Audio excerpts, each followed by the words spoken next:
Saint of the day of November 06 is Saint Leonard of NOBLAC. He was baptized on Christmas Eve 496 by Saint Remigius, with King Clovis as godfather.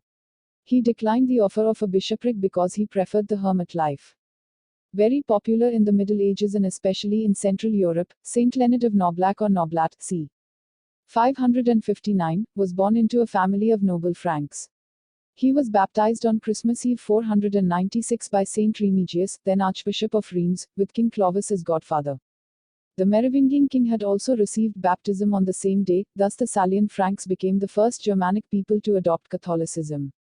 The oldest news we have about the saint dates back to the 11th century, when his name appeared first in a piece of writing by the monk and historian Adama de Chaban and then in an anonymous Vita Sancti Leonardi. We know that in his youth he refused to undertake a career as a knight, preferring to become a disciple of Remigius.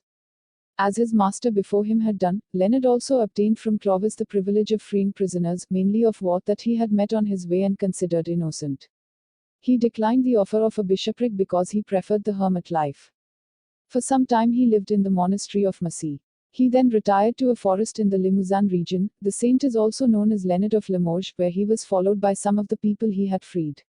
One day he found himself helping Queen Clotilde, future saint, in the pangs of childbirth. According to tradition, out of gratitude Clovis granted him all the land that the hermit managed to demarcate on the back of his donkey within a day. In that space Leonard built an oratory dedicated to Our Lady and an altar to his master, Remigius, who died in the odor of sanctity. A village, today called Saint Leonard the Noblat, developed around the growing monastery. He taught his disciples to love God and transmitted with simplicity the biblical teachings. Remember that it is written that the little of the just is worth more than the riches of all the wicked. Patron of childbirths, prisoners of war and convicts.